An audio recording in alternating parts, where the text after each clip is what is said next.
योगी का बटोगे कटोगे दांव, बीजेपी का प्लान उपचुनाव।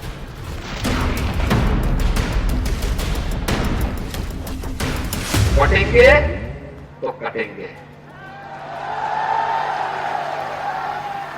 आप देख रहे हैं ना, बांग्लादेश में देख रहे हो ना, तो वो गलतियां यहां नहीं होनी चाहिए। राहुल अखिलेश साथ, जीत पाएंगे उपचुनाव की बिसात।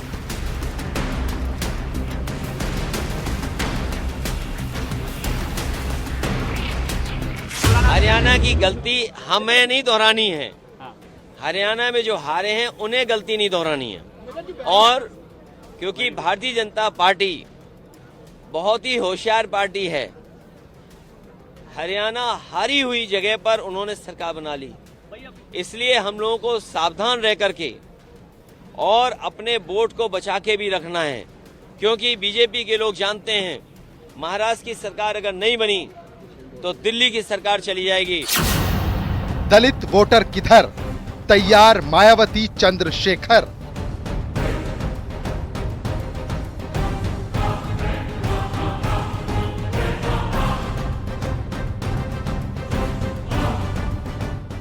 मिलके लड़ेंगे और 10 की 10 जीतेंगे।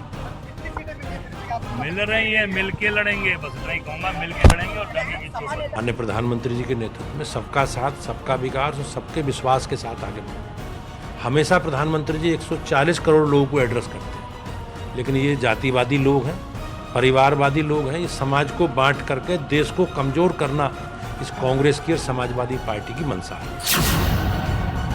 9 सीट पर बिगुल बजा, एनडीए वर्सेस इंडिया।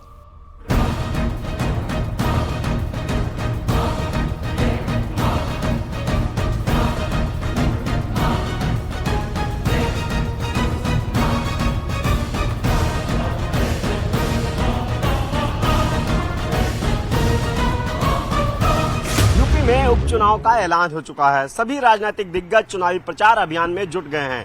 जहां समाजवादी पार्टी ने कई सीटों पर प्रत्याशियों के नामों का ऐलान कर दिया, वहीं भारतीय जनता पार्टी भी चुनावी प्रचार अभियान में जुट गई है। वहीं बसपा ने अकेले दम पर उपचुनाव लड़ने का ऐलान किया है, जिससे कि उत्तर प्रदेश में ये उपचुनाव अब त्रिकोणीय नजर आ रहे हैं, यानी कि त्रिकोणीय फाइट उपचुनाव में साफ नजर आ रही है। उपचुनाव का बिगुल बज चुका है और अब फाइनल लड़ाई की बारी है। उत्तर प्रदेश में 9 विधानसभा सीटों पर 13 नवंबर को उपचुनाव होना है। एक तरफ योगी की टीम 9 है, तो दूसरी तरफ राहुल और अखिलेश की साझेदारी में इंडिया गठबंधन के प्रत्याशी हैं। सूत्रों की माने तो बीजेपी 22 अक्टूबर तक अपने प्रत्याशियों के नाम का ऐलान कर देगी। उधर बीजेपी की उपचुनाव की रणनीति को लेकर हुई बैठक में साफ हो गया कि हिंदुत्व के एजेंडे पर फोकस किया जाएगा। खुद सीएम योगी आदित्यनाथ सभी 9 सीटों पर कमान संभालेंगे और हर सीट पर 2-2 रैली करेंगे। ऐसे में साफ है कि राहुल अखिलेश के सामने चुनौती बड़ी है और 9 सीटों पर लड़ाई कड़ी है। Bureau report, news 18।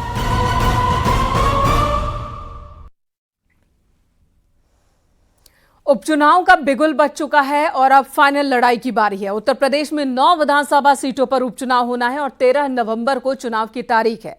एक तरफ योगी आदित्यनाथ की टीम 9 है, तो दूसरी तरफ राहुल और अखिलेश की साझेदारी में इंडिया गठबंधन के प्रत्याशी।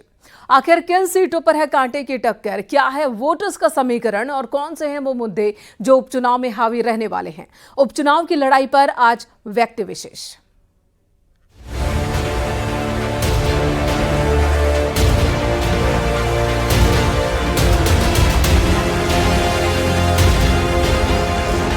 उत्तर प्रदेश में 9 सीटों पर उपचुनाव का बिगुल बज चुका है।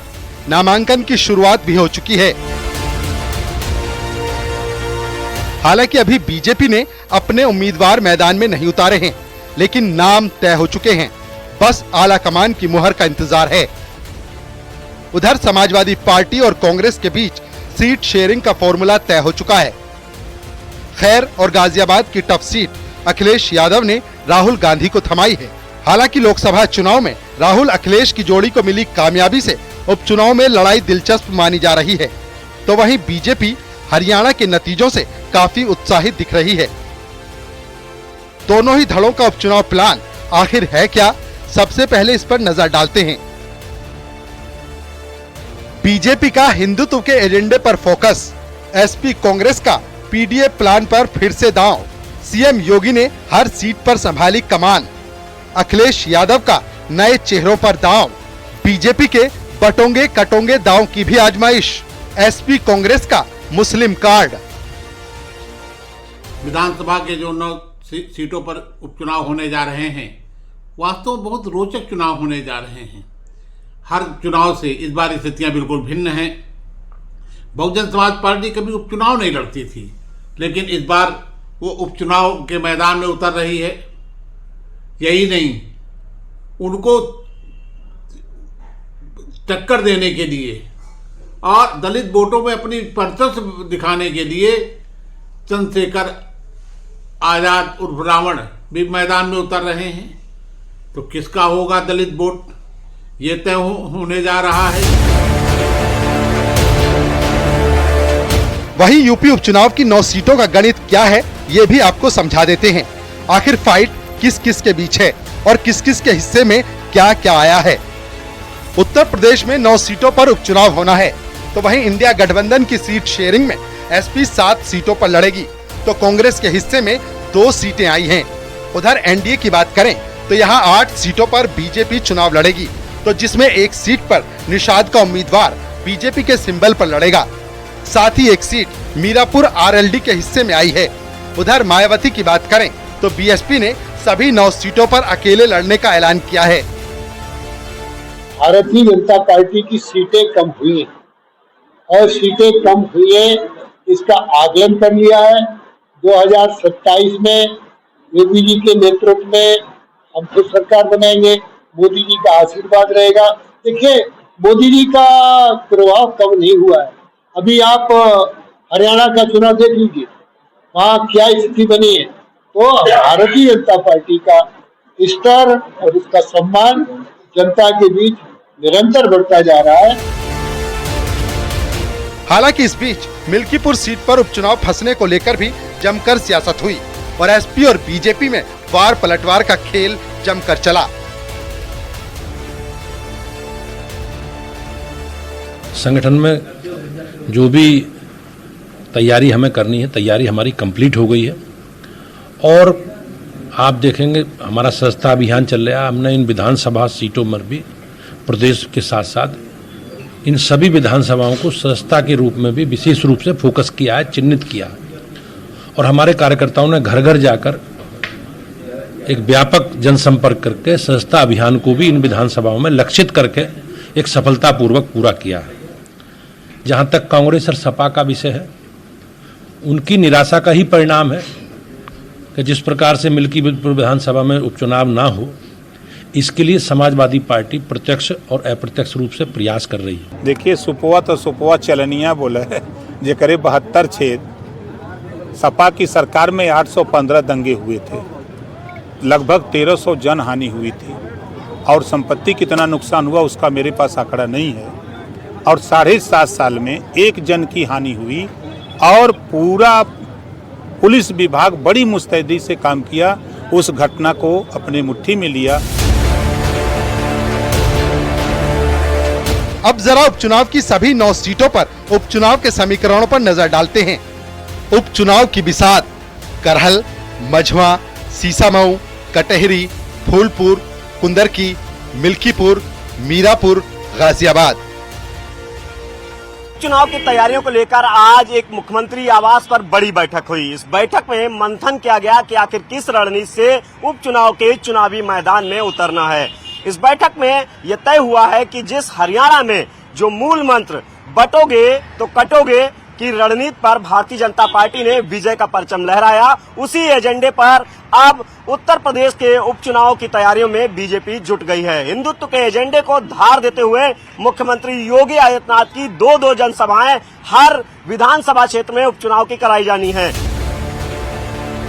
बीजेपी ने भले ही अभी तक उम्मीदवारों का ऐलान न किया हो, लेकिन समाजवादी पार्टी ने हर सीट पर अपने आकलन के साथ फाइट को टफ बनाने की तैयारी कर ली है। सपा अब तक उपचुनाव वाली 7 सीटों पर उम्मीदवार घोषित कर चुकी है। इसमें 6 टिकट नेताओं के परिवार में ही गए हैं। अल्पसंख्यकों की भागीदारी का संदेश देने के लिए अखिलेश ने अब तक 3 टिकट मुस्लिमों को दिए हैं। विकास आघाड़ी में एमवीए में समाजवादी पार्टी ने 12 सीटें मांगी हैं। 2 विधायक हमारे हैं और हम वो लोग हैं जो कभी कभी कम सीटों पे भी संतुष्ट हो जाते हैं। कम से कम सम्मान की तरह जिस तरीके से समाजवादी लोग यहाँ तैयारी कर रहे हैं, इरशाद हैं। कल हम लोग मालेगांव थे, क्या ऐतिहासिक कार्यक्रम था, बारिश के बाद भी लोग हटे नहीं, गए नहीं। तो ऐसे तमाम सीटें हैं जिनकी जानकारी हमने दे दी। जहां पार्टी मजबूत है उनकी सीटें भी हमने घोषित कर दी। और एक बात मैं बताना चाहता हूं, विधानसभाओं में जहां उपचुनाव होने जा रहा है, बहुत ही मजबूती के साथ संगठन को सशक्त करते हुए और पूर्ण रूप से हम तैयार हैं। 10 के 10 विधानसभाओं में इंडिया गठबंधन के प्रत्याशी विजय हों, इस चीज़ को हमने आश्वस्त किया है। इस बीच में चुनाव का ऐलान हो चुका है और बहुत जल्द ही इंडिया गठबंधन की ओर से प्रत्याशियों के नाम और कांग्रेस का उसमें सहयोग कितनी सीटों का कहाँ रहेगा उसकी जानकारी हम बहुत जल्दी। अब जरा नजर डालते हैं कि आखिर किस सीट पर क्या समीकरण है। करहल एसपी का गढ़ मानी जाती है। 2022 में अखिलेश यादव को यहाँ बड़ी जीत मिली। अखिलेश ने चचेरे भाई तेज प्रताप को मैदान में उतारा है। अलीगढ़ की खैर सीट जाट बाहुल्य है, आरएलडी का प्रभाव माना जाता है। 2017 और 2022 में यहाँ बीजेपी को जीत मिली। कांग्रेस उतारेगी खैर सीट पर उम्मीदवार। कुंदर की मुस्लिम बाहुल्य सीट है। 2022 में यहाँ एसपी को जीत मिली थी। बीजेपी के लिए ये चुनौती वाली सीट है। मझवा एनडीए की मजबूत सीटों में से एक है। 2022 में ये सीट निषाद के हिस्से आई थी। इस बार यहाँ बीजेपी अपना उम्मीदवार उतारेगी। सीसामऊ सीट एसपी का गढ़ मानी जाती है। अखिलेश ने इरफान सोलंकी की पत्नी को मैदान में उतारा है। 42% से ज्यादा यहाँ मुस्लिम वोटर्स हैं। बीजेपी के लिए ये मुश्किल सीटों में से एक है। कटेहरी सीट 2022 में एसपी ने जीती थी। यहाँ लालजी वर्मा की पत्नी को एसपी ने मैदान में उतारा है। बीजेपी और एसपी में यहाँ कड़ी टक्कर है। फूलपुर बीजेपी और एसपी में यहाँ कड़ी टक्कर है। 2022 में बीजेपी को यहाँ नजदीकी जीत मिली थी। दलित मुस्लिम वोटर्स हैं यहाँ जीत का फैक्टर। मीरापुर 2022 में ये सीट आरएलडी ने जीती थी। इस बार फिर आरएलडी यहाँ उम्मीदवार उतारेगी। एसपी और आरएलडी में यहाँ सीधी टक्कर है। बीएसपी यहाँ त्रिकोणीय मुकाबला बना सकती है। चंद्रशेखर भी इस सीट पर अहम फैक्टर हैं। गाजियाबाद बीजेपी की मजबूत सीट पर कांग्रेस के लिए मुश्किल। 2017 और 2022 में बीजेपी ने ये सीट जीती थी।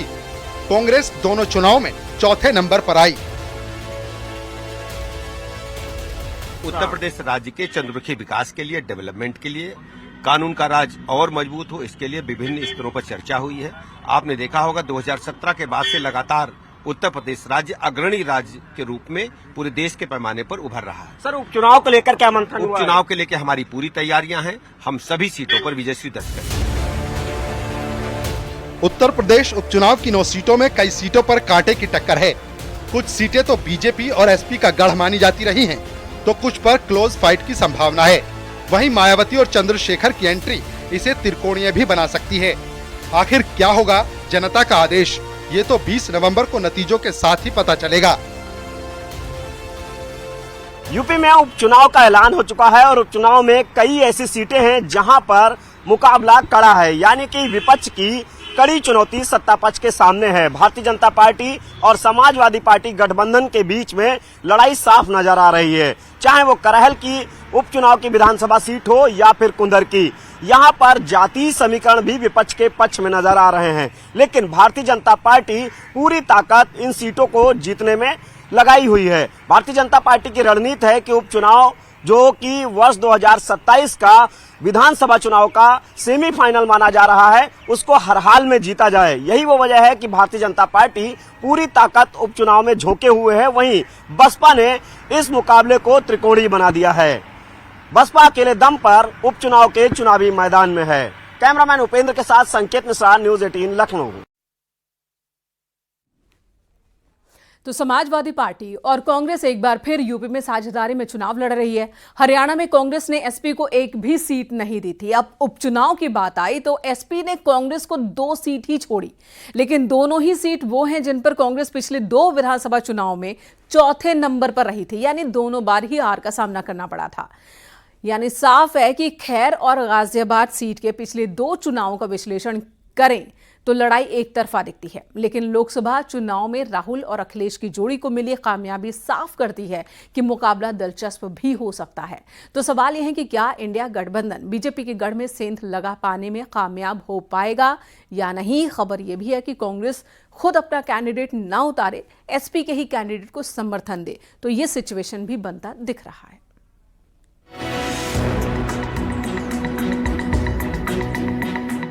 गाजियाबाद विधानसभा सीट उत्तर प्रदेश की अहम विधानसभा सीट है। यहाँ 2022 में बीजेपी ने बाजी मारी थी। इस बार गाजियाबाद विधानसभा सीट पर उपचुनाव के परिणाम किस पार्टी के पक्ष में होंगे, ये जनता को तय करना है। आगामी 28 तारीख तक यहाँ पर नामांकन की प्रक्रिया की जाएगी। इसके बाद 30 तारीख को जितने भी नामांकन वापस लेने होंगे, जिनमें त्रुटि होगी उनको वापस भी किया जाएगा। आपको बताना चाहूंगा, तकरीबन यहाँ पर जो वोटर्स हैं, ये बताया जाता है कि जो गाजियाबाद की शहर सीट है वो पहले से ही भाजपा के पक्ष में जाती रही है। इससे पहले भाजपा के ही उम्मीदवार अतुल गर्ग यहाँ पर भाजपा से विधायक थे, लेकिन लोकसभा चुनाव के दौरान सांसदी का उन्होंने चुनाव लड़ा और वहां से जीत भी हासिल की, जिसके बाद से ये सीट लगातार खाली चल रही है। ये उपचुनाव इसलिए भी खास है क्योंकि 2017 के बाद अब 2024 में यूपी में विधानसभा सीट के लिए कांग्रेस और समाजवादी पार्टी मिलकर चुनाव लड़ रहे हैं। साल 2022 में हुए विधानसभा चुनाव में एक बार फिर बीजेपी से अतुल गर्ग ने भारी वोटों से जीत हासिल की। अतुल गर्ग को साल 2022 में 1,49,841 वोट मिले थे।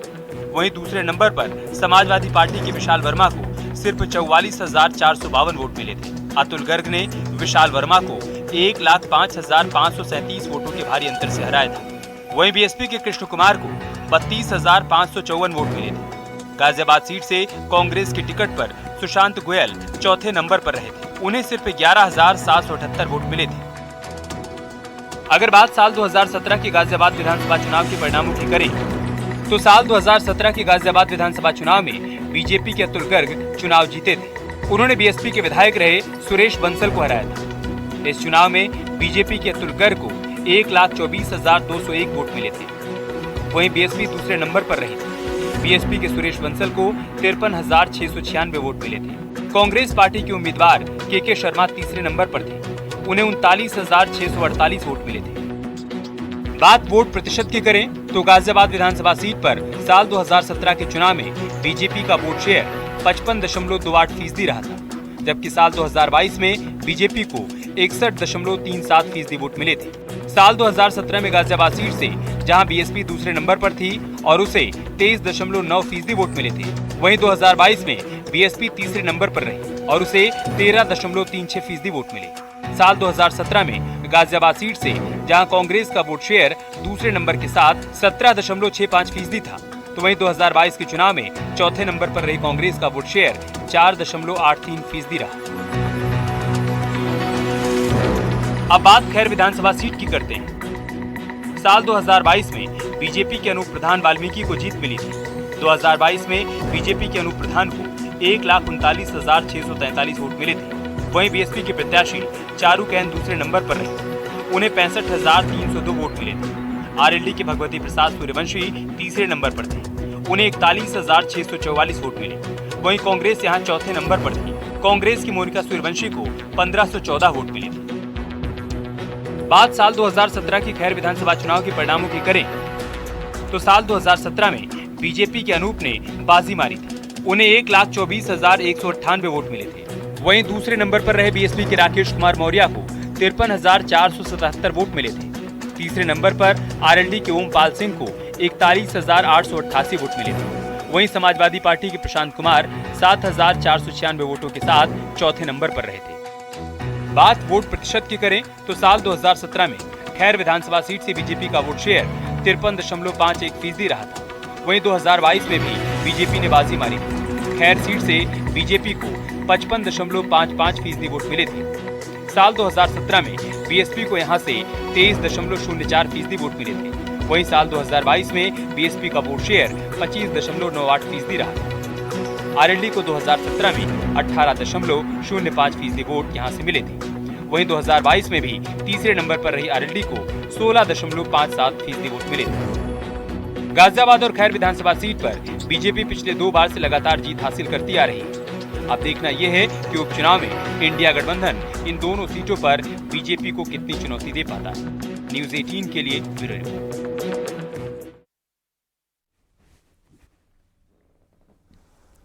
उपचुनाव में मायावती और चंद्रशेखर ने अकेले चुनाव मैदान में उतरने का ऐलान कर दलित वोटर्स की लड़ाई को और भी ज्यादा दिलचस्प बना दिया है। दोनों ही पार्टी सभी 9 सीटों पर अपने उम्मीदवार उतारने वाली है, तो कई सीट पर मुकाबला त्रिकोणीय होना तय है। अब सवाल यह है कि दलित वोटर्स किस तरफ जाएगा।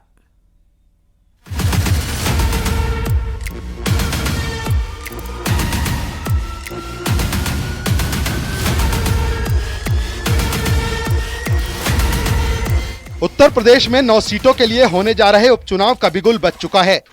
9 सीटों के साथ ही दलित वोटों पर कब्जे की जंग भी होने जा रही है। उत्तर प्रदेश की राजनीति में बीएसपी के गठन के बाद लंबे वक्त तक इस पार्टी को ही दलित समुदाय की पार्टी माना जाता था, लेकिन पिछले कुछ सालों में युवा तुर्क चंद्रशेखर ने बीएसपी के कोर वोट बैंक माने जाने वाले दलित समुदाय में तेजी से सेंध लगाई है। पहले बीजेपी और एसपी में बंट चुके दलित वोटर्स को अब एक नया विकल्प मिल चुका है। बीएसपी और चंद्रशेखर की आजाद समाज पार्टी काशीराम ने ऐलान किया है कि वो सभी 9 सीटों पर अकेले ही चुनाव लड़ेंगे। इस तरह एसपी, कांग्रेस और बीजेपी के अलावा ये दोनों राजनीतिक दल भी इस चुनाव में जोर आजमाइश करते दिखाई देंगे। साफ है कि कई सीटों पर स्थिति त्रिकोणीय हो सकती है, बल्कि कुछ सीटों पर चुनाव परिणाम दिलचस्प दिख सकते हैं। देश में दलित समुदाय का वोट लेने के लिए जो अभी तक माना जा रहा था कि भारतीय जनता पार्टी के साथ काफी बड़े हिस्से में साथ जा चुका है, उसके ऊपर फिर से एक नई तरह की पेशकश शुरू हुई है, जब बहुजन समाज पार्टी ने अपने पुराने ट्रेडिशन को तोड़ते हुए उपचुनाव लड़ने का फैसला किया है। और उसी के साथ चंद्रशेखर आजाद की पार्टी ने भी ये तय किया है कि वो भी इस उपचुनाव में अपनी ताकत आजमाएगी। तो यहाँ ये साफ है कि जो एक दलित वोट बैंक है, जिसकी तादाद काफ़ी बड़ी है उत्तर प्रदेश में, उसको अपनी ओर करने के लिए जहाँ भारतीय जनता पार्टी के प्रयास तो 2014 से चल ही रहे हैं, जिसमें उनको सफलता भी मिली है, लेकिन अब बसपा का जो पुनर्जीवित होने का एक नया सिलसिला शुरू हुआ है, उसके चलते और चंद्रशेखर आज़ाद का अपने आप को दलितों के लिए एक बड़े विकल्प के तौर पर पेश करने की जो एक शुरुआत है, उसमें ये दोनों दलों के बीच में कुछ खींचतान बिल्कुल साफ दिखेगी। जो 10 उपचुनाव उत्तर प्रदेश में हो रहे हैं, इसमें खास तौर पर अयोध्या और उसके आसपास के जो पूर्वी उत्तर प्रदेश के क्षेत्र हैं वो, और पश्चिमी उत्तर प्रदेश में गाजियाबाद और अलीगढ़ की खैर सीट है, वहाँ पर दलित आबादी का एक महत्व है। जो नतीजा निकलता है उसके ऊपर एक फर्क पड़ता है। दोनों ही पार्टियों ने हाल ही में हरियाणा चुनाव में भी दस्तक दी थी। बीएसपी ने इनेलो के साथ गठबंधन में चुनाव लड़ा था, तो चंद्रशेखर ने जेजेपी के साथ हाथ थामकर हरियाणा में चुनाव लड़ा। लेकिन अहम बात ये कि दोनों को ही निराशा हाथ लगी। एक तरफ जहां मायावती के लिए ये चुनाव हाथी के वजूद की लड़ाई है, क्योंकि पिछले कई चुनाव से बीएसपी का चुनावी प्रदर्शन लगातार खराब होता गया है और पार्टी सिफर की तरफ बढ़ती जा रही है। उधर चंद्रशेखर आजाद चुनावी नतीजों से खुश हैं और नए समीकरण तलाश रहे हैं। यानी बीजेपी जिताओ, बीजेपी हराओ, और बीजेपी हराओ का ज्यादा वोट समाजवादी पार्टी के पास है। बसपा का वोट 2022 में ही कम हो गया था, 24 में फिर कम हो गया। तो मायावती जी एक कोशिश कर रही हैं बाई इलेक्शन में, और उनके लिए संभावनाएं हैं, ऐसा नहीं कह सकते कि संभावनाएं नहीं है। लेकिन चंद्रशेखर की पार्टी अभी उनको बहुत लंबा रास्ता तय करना है। तो मेरा ऐसा मानना है कि जो इम्पैक्ट आएगा इस चुनाव में बाई इलेक्शन में 9 सीटों पर, वो बसपा थोड़ा बहुत डालेगी, वोटों का अपना हिस्सा थोड़ा लेगी। अब वो 10% वापस ले पाती है जितना लोकसभा में लिया था, या उससे ज्यादा ले पाएगी, ये देखने की बात है। मायावती का उपचुनाव में फोकस खास तौर से दलित और मुस्लिम वोटर्स को साधने का है। इसके लिए पार्टी ने खास तौर पर मुकाबले की सीटों पर प्रत्याशियों के चयन में खासी रणनीति बनाई है। एसपी का गढ़ कुंदरकी भेदने के लिए बीएसपी ने मुस्लिम उम्मीदवार पर दांव लगाया है, तो करहल में भी विशेष रणनीति बनाई है।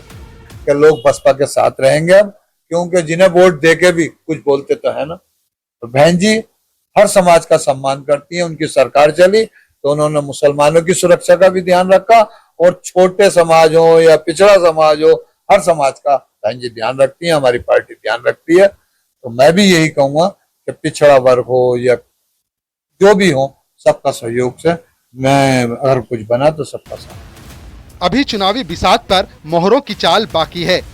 एसपी और कांग्रेस लगभग अपनी रणनीति खोल चुकी हैं, तो वहीं बीजेपी अभी अपने पत्ते सामने लेकर नहीं आई है। उधर मायावती और चंद्रशेखर की रणनीति दलित और मुस्लिम वोटर्स पर फोकस करती है, तो साफ है कि उपचुनाव की लड़ाई बेहद दिलचस्प होने जा रही है। Bureau report, news 18।